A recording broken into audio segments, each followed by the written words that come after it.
शादीशुदा लोगों की एक बड़ी सीख देने वाली कहानी। पति पत्नी की कहानी। पत, पत्नी ने जाने क्या किया था कि पति ने उसे एक के बाद एक कई थप्पड़ जड़ दिए। हमेशा हर सिचुएशन शांति से हैंडल करने वाली पत्नी भी इस बार इतनी अशांत हो उठी कि उसने अपनी चप्पल ही निकाल कर पति की ओर दे फेंकी। चप्पल पति के बालों को छूते हुए निकल गई। ये किस्सा यहीं पर ख़त्म हो सकता था, मगर पति ने इसे अपनी मर्दानगी का विषय बना लिया और बात से बदतर होती चली। रिश्तेदारों ने भी आग में घी का काम किया। किसी ने कहा, जो औरत अपने पति को चप्पल से मार सकती है वो ना ही तो वफादार हो सकती है और ना ही पवित्रता। ऐसी औरत परिवार की नहीं पूरे समाज पर कलंक की तरह है। बीवी के पक्ष वाले कहाँ पीछे रहने वाले थे। किसी ने कहा 21वीं सदी में भी जो स्त्री के साथ मारपीट करते हैं उन्हें तो जेल भेज देना चाहिए। तो कोई कहता ज़रूर उसको कोई और पसंद आ गई होंगी, इसलिए अब पति ने से मारपीट करने लगा है।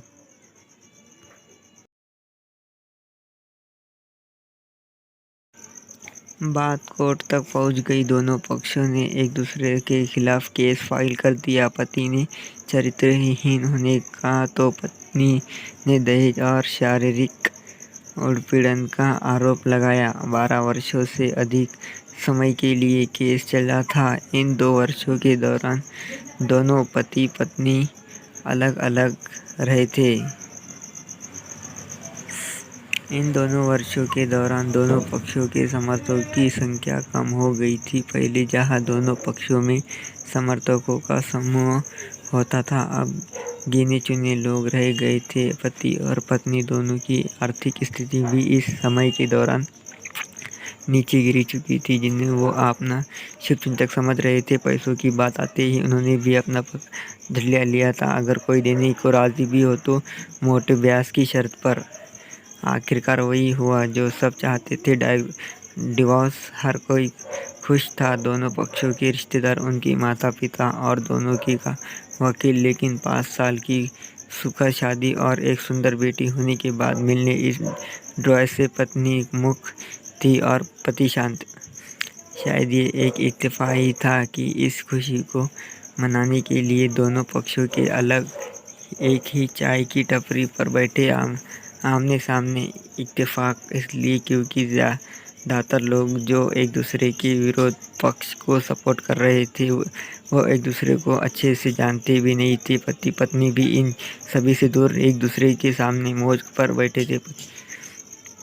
तुम भी तो आज जीत गई हो, मुझसे तलाक तो तुम्हें भी मिल गया है। Congratulation to you too. पति ने कहा, तलाक तो तुम जीत का प्रतीक समझते हो? पत्नी ने पूछा। पति चुप रहा। अभी मेरे पास पैसे नहीं है, इसलिए हमारा मतलब मेरा जो सिटी में फ्लैट है उसे तुम्हारे नाम कर देता हूँ। पत्नी बोली, लेकिन उस फ्लैट की कीमत तो 18 लाख की है। हाँ, लेकिन हमारी बेटी तुम्हारे साथ है और आगे जाके उसके खर्चे भी बढ़ेंगे, तुम्हें थोड़ी आसानी होगी। पति ने कहा, नहीं नहीं, मुझे सिर्फ 5 लाख ही देना और तुम हर महीने 8,000 तो देने ही वाले हो। मैं मैनेज कर लूँगी। अगर 5 लाख नहीं है तब भी कोई बात नहीं, पत्नी बोली। दोनों फिर से शांत हो गए। पति सोचने लगा, कितनी भोली और समझदार है ये औरत, जो कुछ समय पहले तक मेरी पत्नी थी और अब अनजान। ये वही है जो कम से कम खर्चे में घर चलाती और पैसे बचाकर मेरे जन्मदिन और बर्थडे पर हमेशा मेरे लिए नए कपड़े खरीद लाती। कभी बीमार भी हो जाती तो पैसे बचाने के लिए मुझे मालूम ना होने देती और घरेलू नुस्खे से अपना इलाज कर लेती। मगर घर में कोई और बीमार हो तो तुरंत डॉक्टर के पास लेकर जाती। मेरी हिम्मत ही मारी गई थी। मैं अपनी झूठ मर्दानगी के चक्कर में इतना बड़ा झूठ लिया। पत्नी के दिमाग में भी उथल पुथल चल रही थी। अभी भी वैसा का वैसा ही है। पहले भी खुद से ज़्यादा हमारे बारे में सोचता था और अब भी वही कर रहा है। ये वही आदमी है जो मुझे एक्सीडेंट से बचाने के लिए खुद मोटरसाइकिल के आगे खुद पड़ा था और अपनी उंगली तोड़वा बैठा था।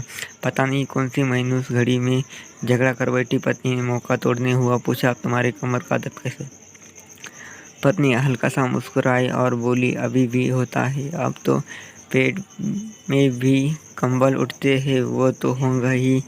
तुम योगा या कसरत भी तो नहीं करती हो, अब किसी का क्यों ज़रूरत दिखा देना? पति ने कहा, तुम बताओ तुम्हारा अस्थमा कैसा है? आप क्या अब भी दौड़ो पड़ते हैं? पत्नी ने पूछा, हाँ पढ़ते हैं, पहले से ज़्यादा, क्योंकि अक्सर इन्हें भूल जाया करता हूँ याद दिलाने के लिए तुम जो नहीं हो। अब पति बोला। पत्नी की आंखों में आंसू आ गए। हाँ मैं जानता हूँ तुम बहुत अच्छी हो, मुझसे गलती हो गई, बहुत बड़ी गलती, मैं लोगों के बहकावे में आ गया था। पति बोला, तुमने भी तो मुझ पर दहेज का इल्ज़ाम लगाया था। वो बोला गलत था और इस बात का मुझे भी पछतावा हुआ। पत्नी ने कहा। पति कुछ कहना चाह रहा था लेकिन हिचकिचाते रहा था। पत्नी ने पूछा, कुछ कहना चाहते हो? वो बोला, क्या सब पहले जैसा नहीं हो सकता? क्या मतलब? पत्नी ने बोला, रह सकते। पति बोला, पर ये डाइक्रोस के पेपर दिखा हुई। पत्नी ने कहा, फाड़ देते हैं। पति ने अपने पास रखे डाइक्रोस के पेपर फाड़ते हुए कहा। पत्नी ने भी अपने पास रखे पेपर फाड़ दिए। सभी हैरान थे, वकील, रिश्तेदार और माँ बाप। पति पत्नी दोनों एक दूसरे के हाथ में हाथ पकड़े अपने घर की तरफ चले गए। दोस्तों, ये कहानी उन हर पति पत्नी के लिए बड़ी सीख है जो छोटी छोटी बातों पर लड़ते और इन झगड़ों को बड़ा बनाने के अलग होने का डिसीजन लेते हैं। प्यार और झगड़ा तो एक सिक्के के दो है। आप झगड़ा मत करते रहिए, प्यार अपने आप आ जाएगा। मिलते हैं नेक्स्ट स्टोरी में। ये स्टोरी कैसी लगी आप हमें कमेंट के माध्यम से बता सकते हो।